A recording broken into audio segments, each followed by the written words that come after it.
Good afternoon. Okay, let's do this. I'll tell you good afternoon twice, you'll be quiet, and then third time we'll all shout. Ready? Good afternoon. Good afternoon. Thank you for not taking me seriously. Right? Now, let me solve this riddle for you as to why am I standing when there's an empty chair there. Because we are expecting a lady to join us. I think Kanupriya will join us soon. And anyways, these guys said, you're not getting a chair because you're not Gen Z. You are Gen X or even older. I said, okay, fair enough. Right, so, how many of you are Gen Z here?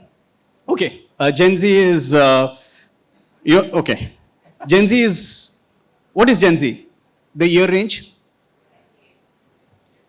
98 falls into the Gen Z. So 96 to 2012. How many of you have born 96 to 2012? Sure.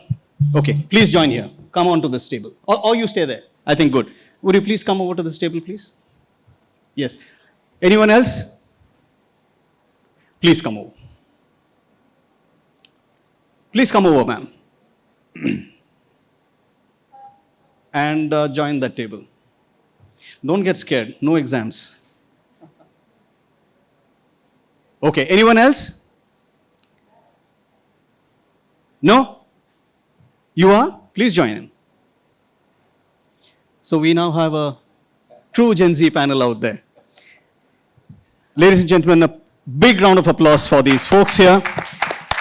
Okay, now what we will do is, while we are going to discuss on various aspects of Gen Z with these absolutely fine folks who've built some amazing brands, this is a great opportunity to put a face to the brand that you probably are using or know, right?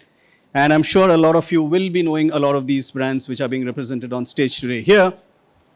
And so let me just start by a quick round of introductions to all of them. What's common to a PhD in biochemistry, an MBA in marketing, and a rescue goat? What's common to a PhD in biochemistry, an MBA in marketing, and a rescue goat?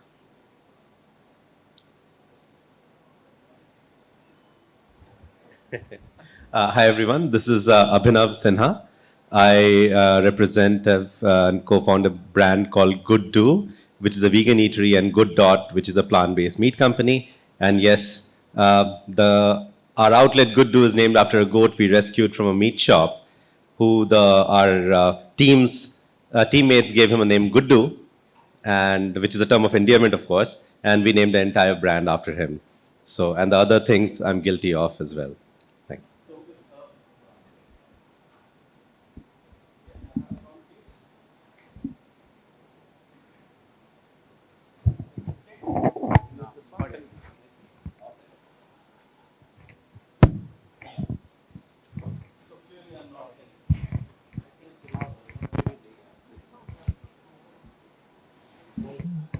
This is. We'll just pass that one around. Okay. Right. And this gentleman, I call him the high priest of slow fashion. You heard of fast fashion? What is fast fashion? Okay, guys, the rules are very clear in my panel. Okay? You need to contribute. Right? Else I'll run out of words. I don't know what to do. I'll stutter. I'll stop midway. Very bad, right, for everybody. So, you will help me, right? Yes, no, yes. Wonderful. So, Chippy, over to you. A quick introduction from you. Sure. Hi guys, my name is Chippy Mehta. I am, if you know me well enough, would know I'm far, far away from being a priest of anything. But I'm one of the operating partners at Bombay Shirt Company. And as Suji said, we believe in slow fashion. So we're one of the few brands that are scaling the custom-made space in menswear in India. Trying to do it across the world as well, but focuses on India. Started a company about 12 years ago, raised a couple of rounds of funding, and right now going through the offline model as well as the online as well. Thanks. Thank you, Chippy. And on stage we have a national level badminton player. Right? We've got a national level badminton player represented Delhi. Long time back. And a healthcare professional. He loves the sea, but he gets homesick as well. So I'm Harshit Vij. I think I was part of a morning session as well. But so I try and solve your inner problems. I run a brand called FREECULTR. So we are a premium innerwear brand, and that's what I do. Yeah. Yes, I used to be a Delhi State player, and but that too long time back. But I still do play, but I think yeah, that's long time back. Wonderful, wonderful. Okay, now thanks to this panel out here, and thanks to being tasked with this job of moderating this panel, I learned quite a few things. Okay, how many of you know this word called mead? M-E-A-D. Okay, so what's a mead? What's a mead?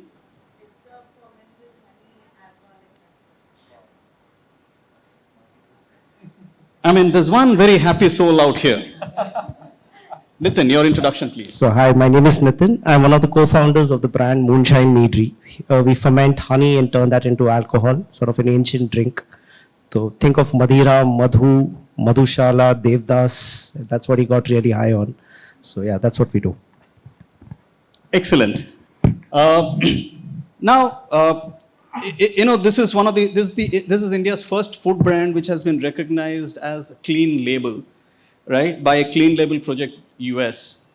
Any idea which brand? How many of you have heard of True Elements?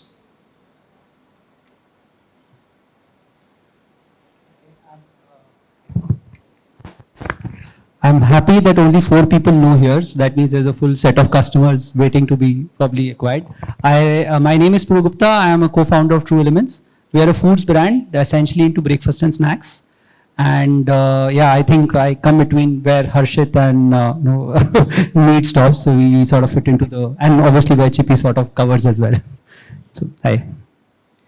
Okay. And the last introduction, the reason why I'm making it so elaborate is because these guys represent some fantastic brands that we use on a very daily basis. A quick show of hands. How many of you buy headphones and earphones? Where do you buy it from? You're not allowed to answer. Where do you buy it from? Which online? Amazon? Amazon. If you really need to know what to buy and how to buy and get to know about the product you're going to buy, I would suggest one website for all your audio needs. Heard of Headphone Zone? Yes, no, maybe? Yes? Hi guys, very happy to see some customers and friends and some patrons in the crowd really.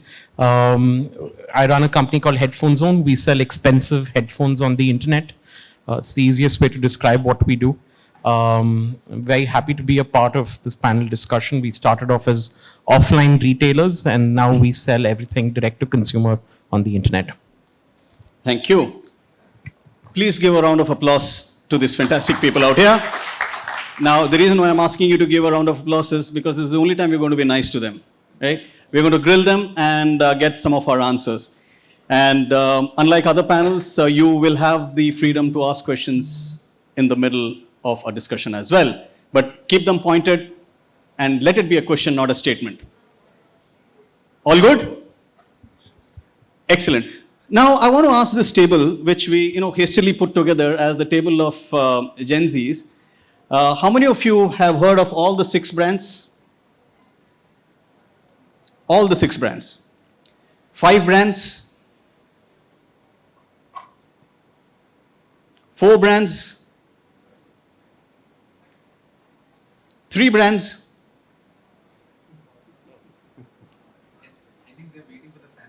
Two brands. 2 brands. How many of you heard of 2 brands? 1 brand? There's some saving grace. But what that indicates is that there's still a long way to go. Forget sleeping, before you do anything else, right? So, okay, now jokes apart. Now, the reason why we have you here is because this is a discussion focused on Gen Z and how businesses, do business with the Gen Z, right? And we will use you as a sounding board as well. Okay. Now, very quickly, before we get into this, are Gen Z really your customers? And if they are your customers, what percentage? Let's start with you. Quick. Yes, Gen Zs do end up being a significant percent of customers. The exact number is probably difficult to estimate, but if I had to guess, probably about 20%. 20%? It's pretty much 0 to 5 for us, being a custom-made brand of shirts primarily. Most of our customers come in during their first job, which is somewhere around 22, 23, so just on the cusp of Gen Z. Okay. Harshit? Around 10%, but +6 now. Okay. Should be. Okay, so 25 you said. 20%, 0 to 5. And Harshit, how much did you say? Sorry? 10%. 10%? Okay, now you obviously.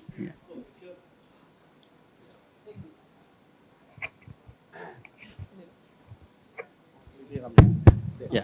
So if you're 21 and above, then you're definitely a customer to us. But you'll be surprised, a large chunk of maybe 30% of the Gen Zs are our TG, right? Because this is the audience that doesn't want to be caught dead drinking what their parents drink. We were quite okay. We found it like cool to drink what our dads drank, but not this audience. So for me, a large chunk actually comes from this group.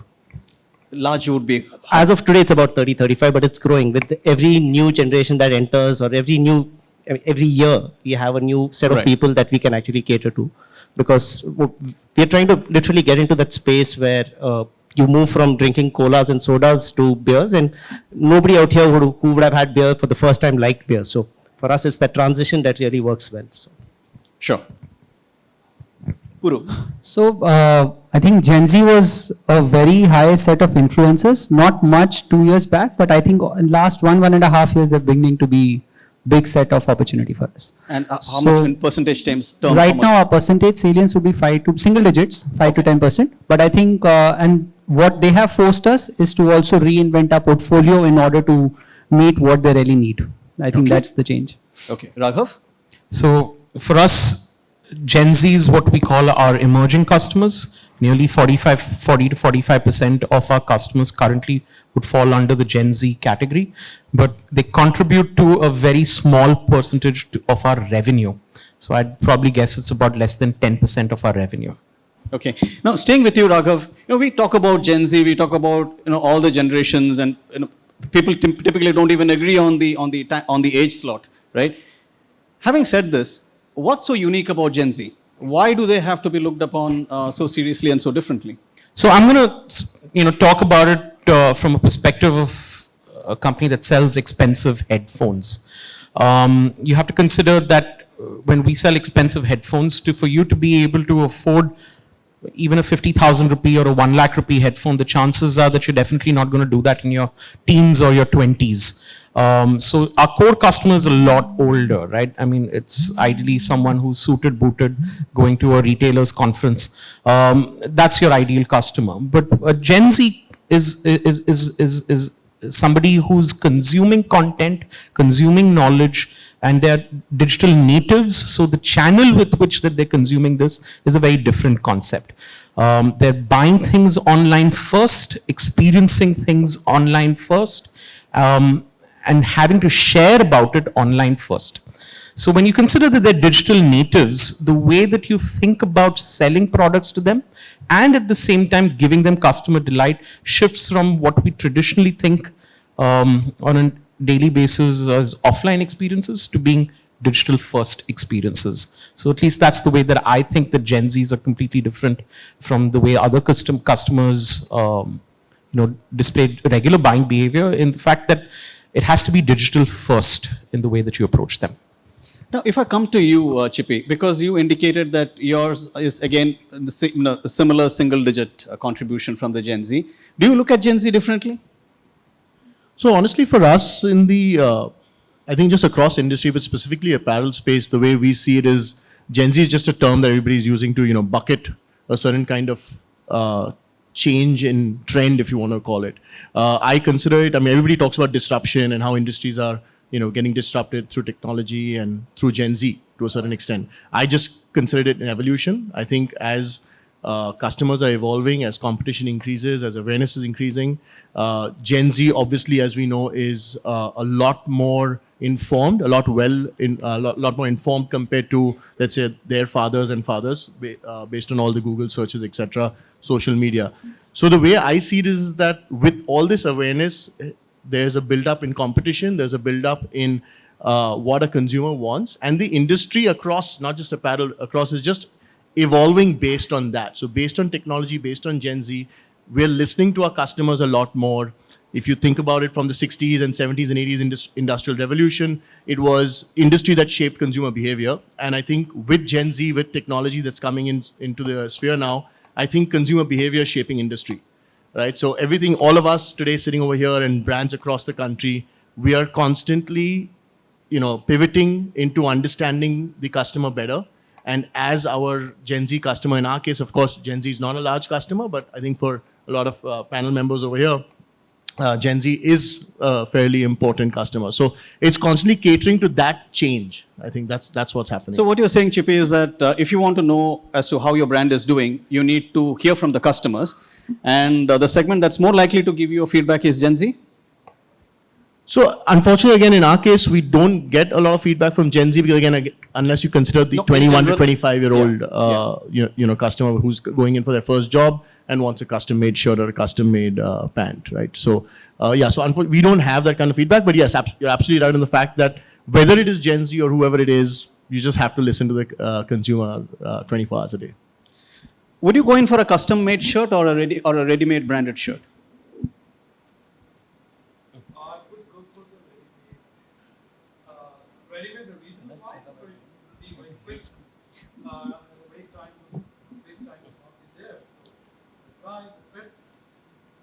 Okay, and you just joined this table. You are aware of what this table is? Okay. I mean, you're welcome to be there. This is actually a Gen Z table. No. No, perfectly fine. So you are which generation? Generation X? Millennial? Millennial? Don't be shy, we're both in the same boat. Wonderful. So, actually, great that you're there because, we're getting a perspective, an immediate perspective as well. So, branded shirts. What about you? Why? You don't trust him with a shirt that he can make to your exact requirements? What if he gives it to you as quickly as you can get a branded shirt? That's an option. So, speed of delivery is an option. Absolutely. So I think some of you might have seen Raymond's ads. I know it's not a very Gen Z brand, but Raymond's has now been advertising about 5 days, to your home or whatever, to the store, suits, shirts, etc. We are 7 days. So I think time is definitely, every Gen Z wants things really quickly. That's what they're used to.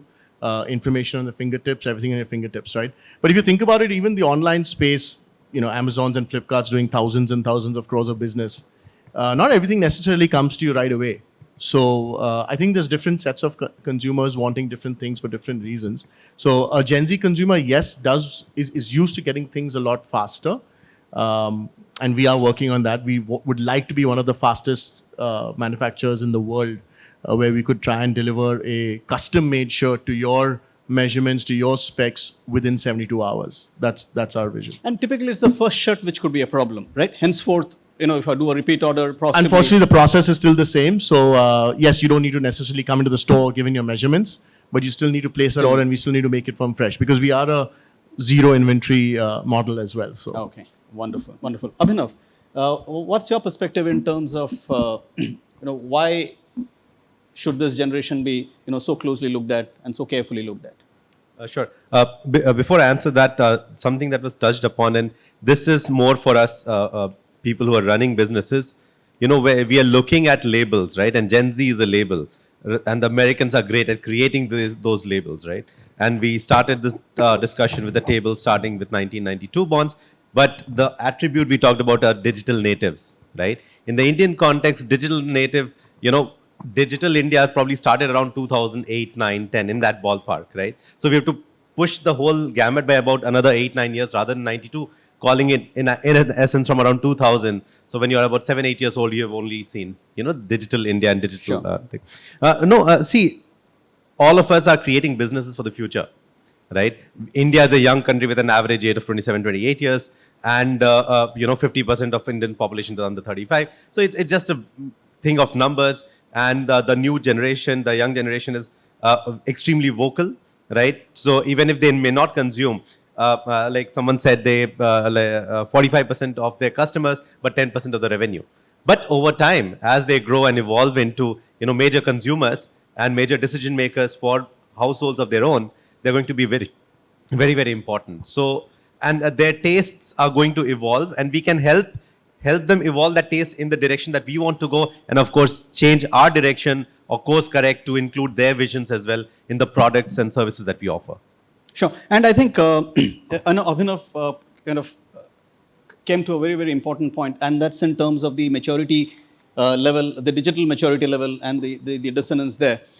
Because while this could be an American concept in terms of the age group, the one thing that it hinges on is the digital maturity piece, which is obviously not the same, or the timelines are not the same here with what it was in the Western world. So I mean, for us, we have to be very careful when we look at our Instagram, ad performances, etc. And we have those age groups that we, keep in mind what age corresponds to what kind of behavior, and not go by, the Western marketing let's say ballparks in terms of changing our strategy based on those kind of images in our mind. Sure. And despite the fact that, my question was all around how do you look at the Gen Z,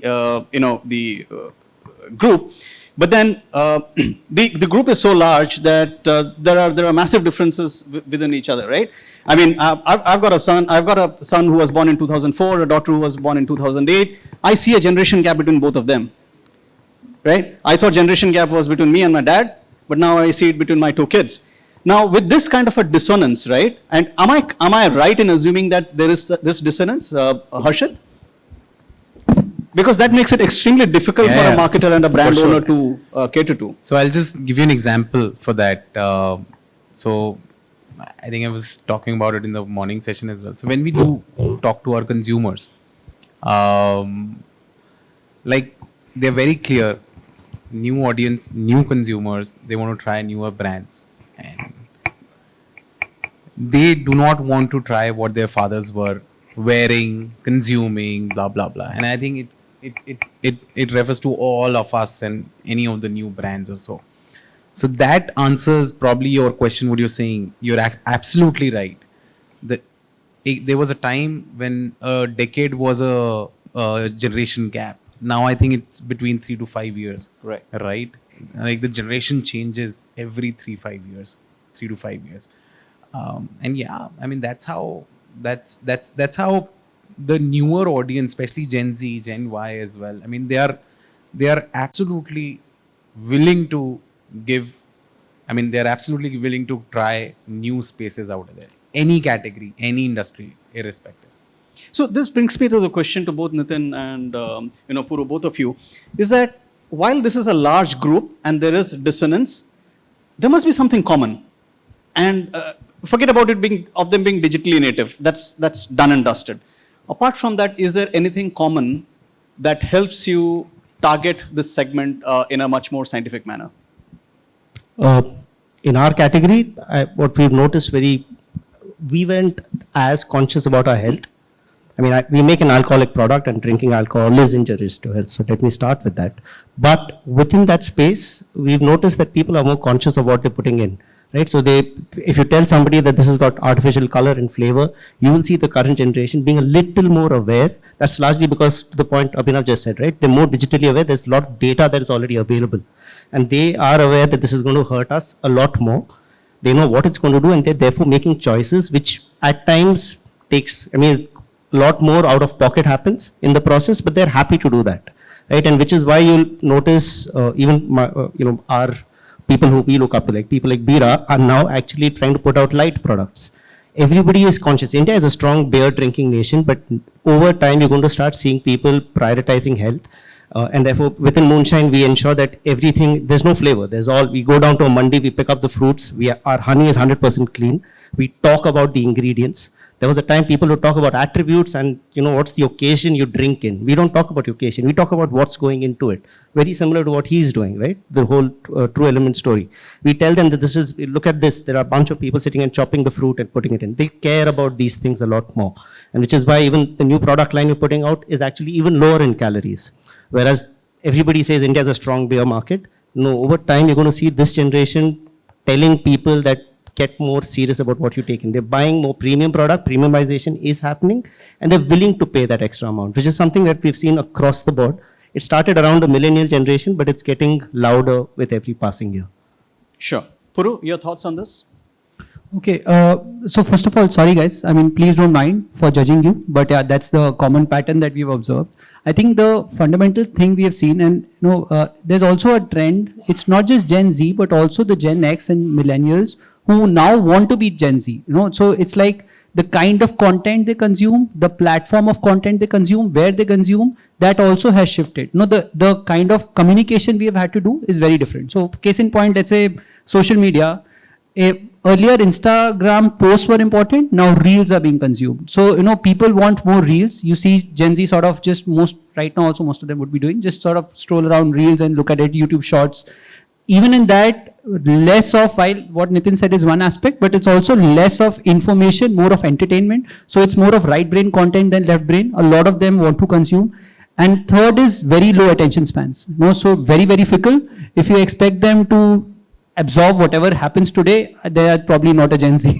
They're quite likely be distracted very quickly. So even the kind of content you build forward for them has to be different. And the second is the product that you make for them has to be slightly more different.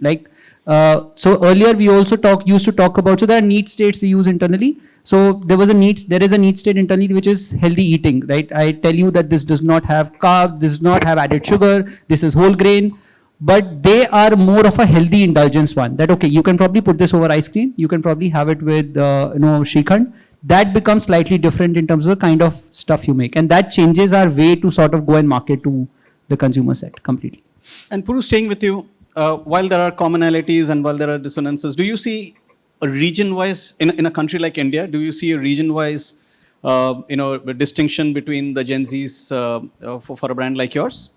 I can just hazard a guess, because right now we see dominance or prominence of top 6 metros where awareness levels are far higher. Their ecosystem is far more discerning. But having said that, in tier 2, tier 3, it's actually the Gen Z who are leading this category, because they are the first ones to absorb information. They're the first ones to pick up content that we make versus, let's say, their parents or elder siblings. So they are the ones who are the biggest influencers for us. So if you go to a tier 2, they would probably more likely know about the brand or any conversation around the brand than probably their parents, who are actually the original TG we sort of started out with. Sure. So for instance, for instance, a lot of Gen Z today are people who are outside India, but who actually send out products to their parents in India. So that's a very different cohort for us in terms of what they're looking at. Sure. Harshit, one of the DNA for your brand is sustainability. Yeah. Right? And sustainability seems to be common across most of the brands which are modern, right? I mean, D2C and otherwise. The reason why I don't want to call D2C brands is because not all of them are D2C out here, right? So, in that sense, sustainability is very important. Do you believe so? Yeah, for sure. There's a whole perception shift, what we've seen. And I see and I believe that's across all the generations. I mean, that the shift is happening, especially with Gen Z, for sure. But that's because I think consumers do want to contribute to the Mother Earth as well. I mean, they are so learned now, they're so educated, they want to contribute. Even what they're spending, they want to kind of just contribute on the basis of that. That's it. Hand on heart, all of you, I want answers very quickly. Okay? You have a choice between 2 brands. One brand at X, the other brand a socially conscious, sustainable brand at 1.2x. What will you buy? No, one by one. Quick. Second one.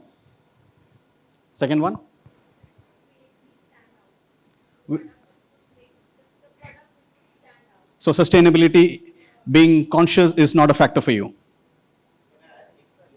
Sure. It's a little more expensive. Why don't you throw in a premium angle to the sustainable brand? So 1.2x. 1.2x. Yeah, okay. yeah. So that was the expensive part of it. Second one. What about you, sir? I would say yes, sustainability would definitely play a role from the consumer point of view. But yes, from the business point of view, how scalable it is, how fast it is going to be scalable from the profitability point of view. No, you're talking from a brand perspective. I'm talking from a consumer perspective. Will you be willing to pay the premium? Not exactly, not premium. It has to hit premium, not premium. So the quantum is where you differ. Quantum is. Okay. How many of you believe that sustainability is really something that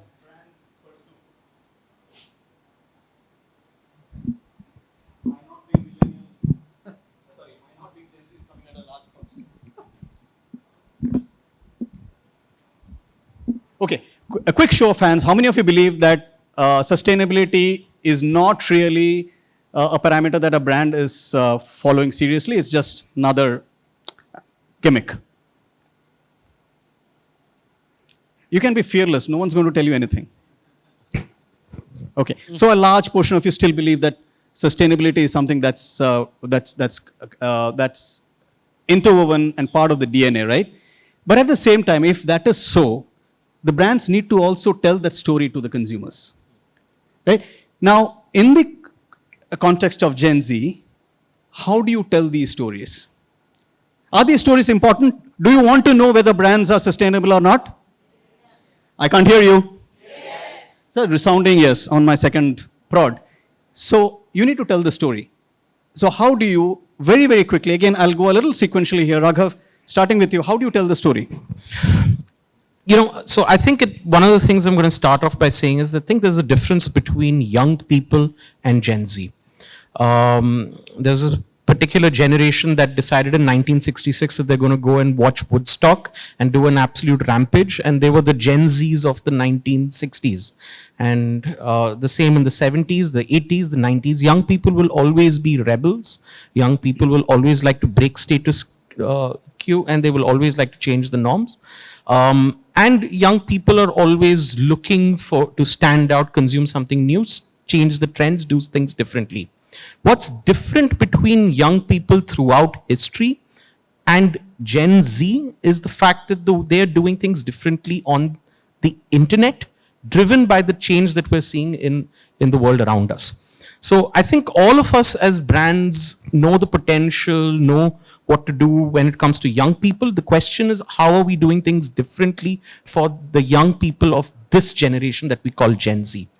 Now, I was talking to somebody who runs a hotel or a resort and gets a variety of different customers across age groups. And as somebody who's in charge of front office in the hospitality industry, I was asking him, what is the one cue that tells you that a customer had a good time when he checks into your resort and has a good time when he's staying with you? With the Gen X customer, it's the fact that he simply went, told his friends he had a good time and came back again another time. With the millennial, your best case scenario is this guy goes and leaves you a positive review on booking.com or on Google or some other place. With a Gen Z customer, you know this person's having a good time if they made an Instagram reel of them walking into their hotel room, telling all their friends about what that was like. The way that the customer behaves today is different. They're looking for a dopamine hit, feeling good about their purchase decision, feeling good about what they bought because of the very same thing that everybody else was looking for before that. They want to stand out. They want to tell everybody else that, hey, I had a good time. But how does that translate today as compared to 30 years ago? 30 years ago, you go and buy yourself a new car, buy yourself fancy jewelry, so that at your Diwali party, everyone can admire you and say, hey, great new purchase, well done, looks nice. Today, it's instantaneous. Somebody buys something new, they want to tell their friends about it on TikTok, on Instagram story, instantly, then and there. But the basis for why they're doing it is the same. They want to stand out. So the way that you tell your stories has to be keeping in mind that your best case scenario is the Gen Z customer going and getting that dopamine hit by sharing something online. So if you're going to tell them that, hey, we have a brand, this is a sustainable brand, you're making a difference to the planet, you can't wait for them to go and tell somebody at the next Diwali party, I bought this. It has to prompt them to share it then and there, right now, on a digital medium. Sure, that's understood. But how do you tell the story? How do you tell the story to that particular customer? So in our case, we try and communicate to them what difference listening to music on a good pair of headphones should be as compared to everybody else. So we want to make sure that they're consuming content on Instagram, on YouTube, and we want them to share that experience with everybody else right then and there. Earlier, the temptation would have been for them to be able to go and show their friends, hey, listen to my brand new headphones, see what it sounds like. Gen Z doesn't want to do that. They want something that is instantly shareable on Instagram or on YouTube. And we want to make sure that when they're unboxing our product, that we're telling them that, hey, here's your moment. Instagram this right now. Perfect. And Puru, I'll come to you. But before that, let me just check with Chippy. Chippy, you are facing competition from fast fashion brands, right? Now, the negatives of fast fashion is very well known because you have landfills and so on and so forth. In this scenario, how do you communicate to the to your target segment? So honestly, you know, we were speaking a lot about slow fashion and how sustainable we are, how we, you know, don't have inventory, etc. But we realized customers actually didn't care about that a lot. Fair enough that Gen Z is not still our customer. They will be 10 years from now. But having said that, especially in India, I feel like we are still far, far away from really valuing how sustainable each company is.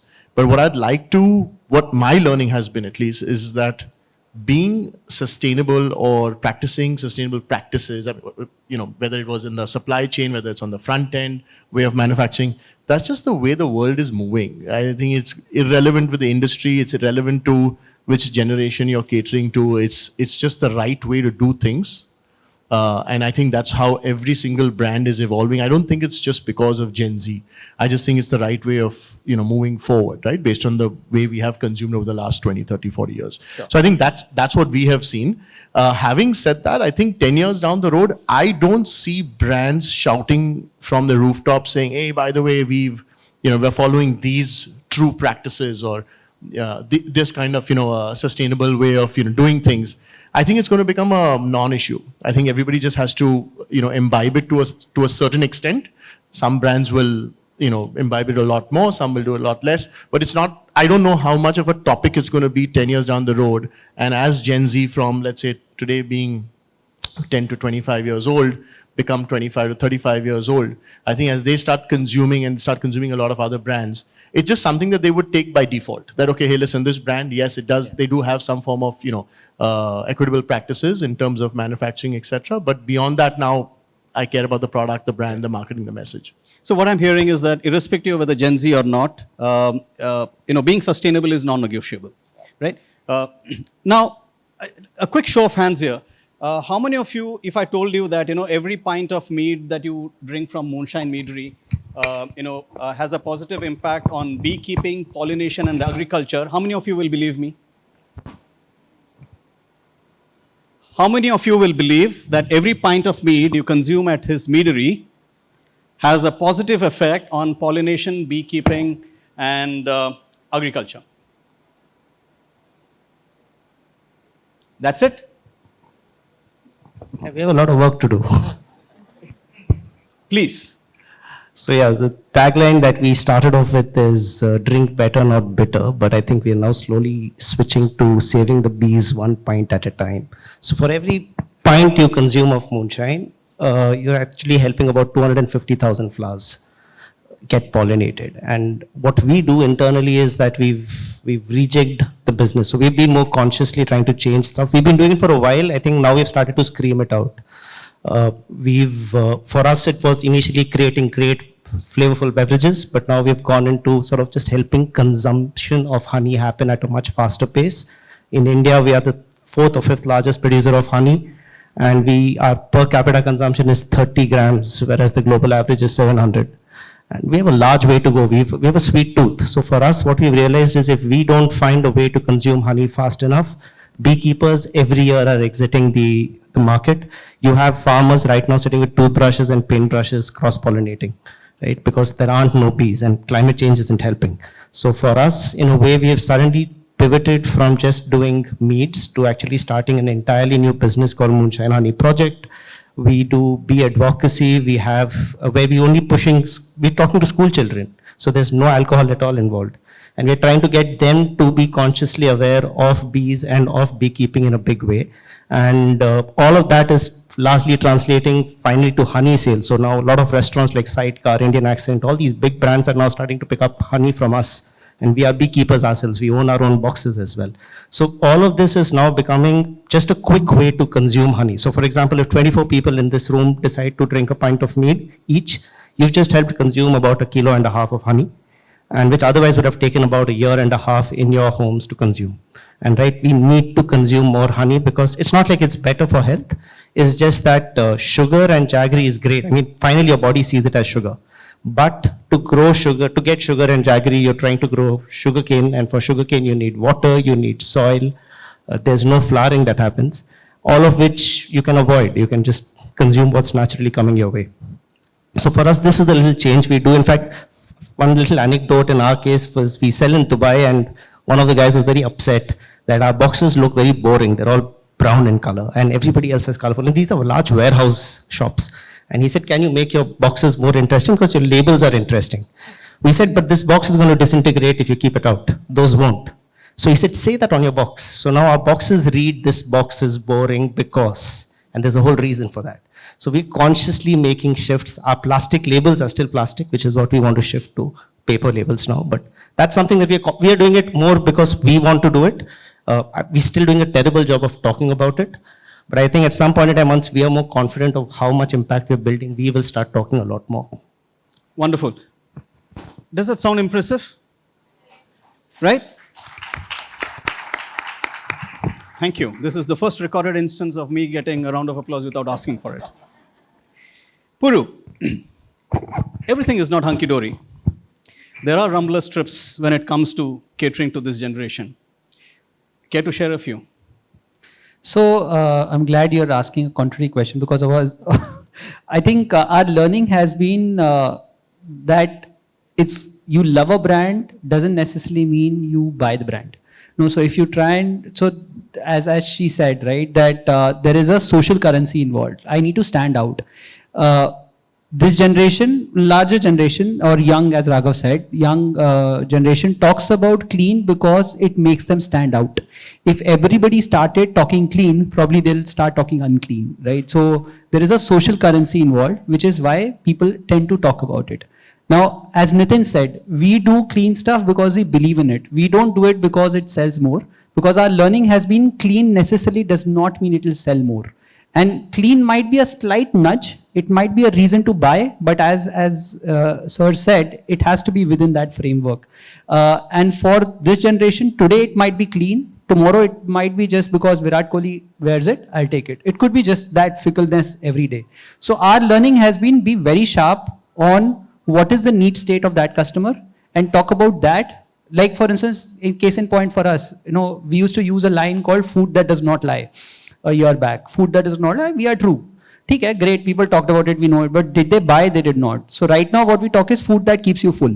Because they are short of time, they want to have a quick bite, they want to rush to office, fatavat kuch kha lo taki you don't have time. That change is what is the hunky-dory. We don't talk clean. Because clean is one, maybe a second moment of truth. Ek baar le liya tab dekha acha ho. So like Nitin also, there is one thing we use, all the plastic packs we have. It's actually reversed engineered to fuel, which feeds villages around Pune as fuel for them. It's a great story. People like it, but does it make them buy? I'm not sure.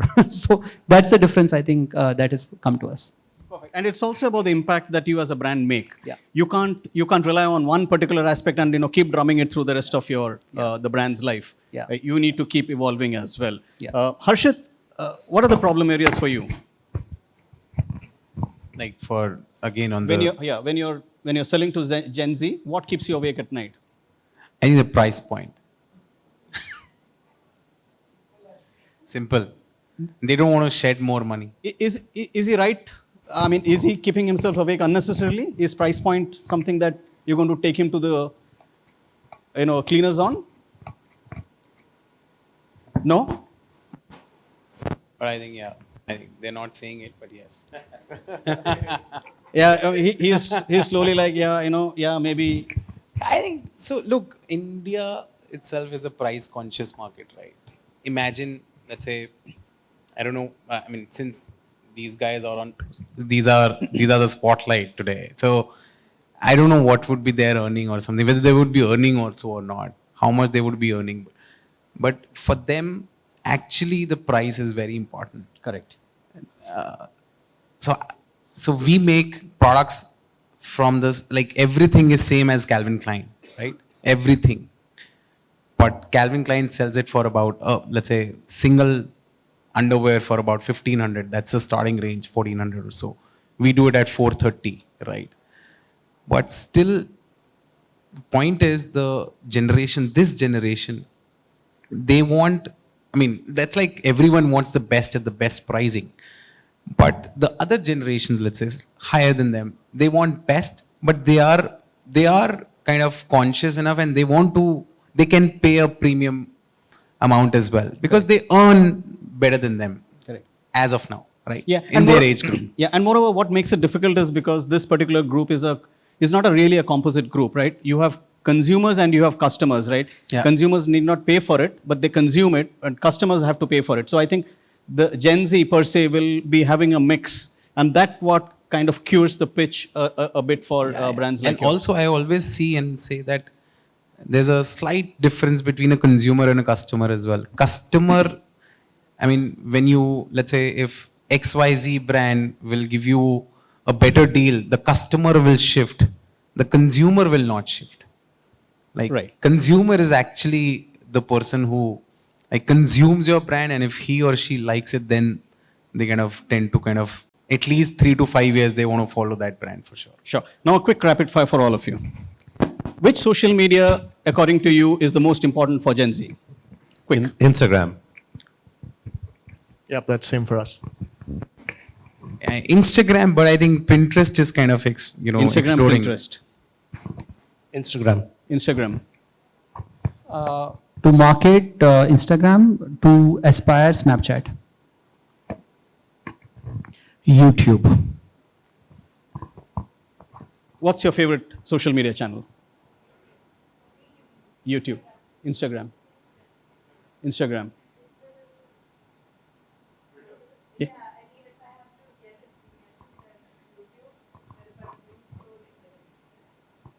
YouTube and Instagram. I mean, you guys are so aligned, right? That's why you're so successful from a brand perspective.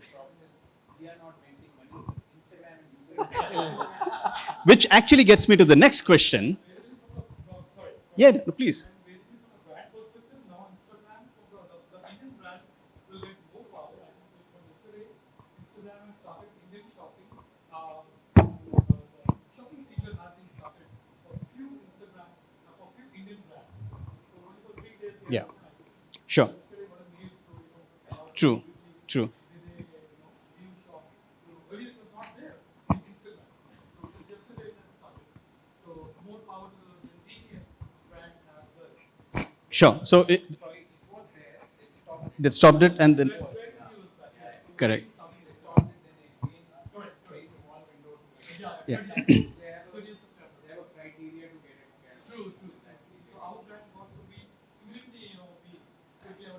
Yeah. One of the things that marketers have to focus on today is shoppable content. Right? Content that you can consume and shop from as well directly without having to go to a third-party link and so on and so forth. So we're into the last 2 minutes. Okay, how many of you are brand owners, retailers here? What's one word of advice in terms of do and one don't in terms of marketing to Gen Z? Okay. Don't is to try to please, right? Don't try to please everyone. Stick to what you're doing. And do is be authentic. Yeah, I think authenticity is for sure required, regardless of which generation you're marketing to. And I think just be consistent and consistent. I think talk to your consumers and fail fast, talk to your consumers and accept your mistakes. That's it. Consistency, and don't talk down to your consumer. Be authentic and don't preach. Okay, actually it's a do not convert it to do. One is do go by what they are buying and not what they are saying they will buy. And do not over focus on loyalty and bank on it. I mean, that's something. Raghav? I'd say do all of the above. Talk to your customers, listen to them, be authentic, give good stories, but make sure that you're adapting it to a digital first medium. So listen digital first, talk digital first, give digital first experiences. So be digital first, be authentic, talk directly to consumers. What else? Do you want these guys to do anything else with you? Or they're good? They're good? So we've got a very satisfied panel of Gen Z customers out here. Please give a very, very large round of applause for this very sportive crowd. Thank you so much. Time's up is what I'm told in white against a very, very bright red background. Just time for 2 questions. Yes. Please keep it crisp and short. And it has to be a question. Puru, just one thing. I mean, I've been having your products usually for a long time. But now I see it's very difficult to get it. It's not there in Gookie, even on Big Basket. It is not really available. I tried 2 Elements, I get other brands. At the bottom is what? So just wanted to tell you this since I've been having your products for very long. Thank you for the feedback. We just reduced our spends on Big Basket ads. Maybe that's why others are now targeting our keyword. So, but I'll keep that in mind. Thank you so much. Sure. Any more questions or should we call it? Yes. Thank you. Yeah, this is Anurag. I represent a micro brand called Trendoy. So we enter women ethnic wear, celebration women ethnic wear, mid-premium. So my question is, D2C is there, of course. So there is we see that, in the D2C, one is the 2-part, one is the online D2C and one is the offline D2C, of course, So millennials, of course, being given the fact that the millennials are, started limitizing themselves to going offline and then more into with the online and all. But yes, the offline and online has to coexist at some point in time because otherwise there will be no, meaning of the malls and then, the brick and mortar stores. So my question is how to, bring or balance the offline and online piece and getting the millennials also apart from the online to the physical and or brick and mortar stores. So that is now is getting over a period of time, is being challenged. They are more into the scroll economy.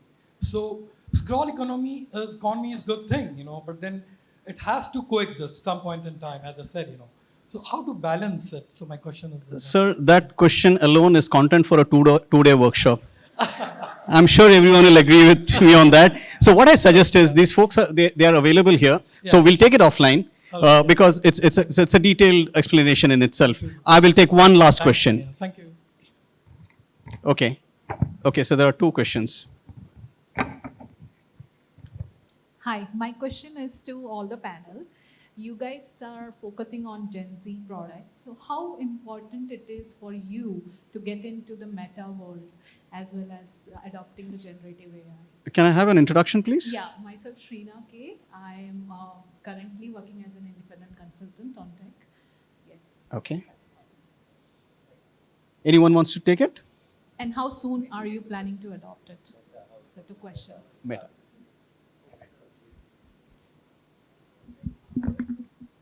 No, please. Yeah. So actually, this was discussed in the first panel to the second panel, right? I think it was yours. The premise is there are technologies, there are technologies which are here to stay, and there are technologies which are short term and long term, and it changes with brand. I think as a brand, we believe AI is generative AI is something that builds efficiency and more effectiveness in the brand, and hence something that we are focusing on. Metaverse is something I think was for our understanding, it was still something very inchoate and something as a brand we don't see right now. I think the universe is the first target for us, and then maybe we'll go to metaverse. Right now we are focusing on the universe. So that's at least. Sure. Thank you so much. Can take all the other questions offline. I think, if you don't move now, we'll get pushed out. Right? So thanks a lot, gentlemen. A huge round of applause for this team out here. And thank you so much for the learnings.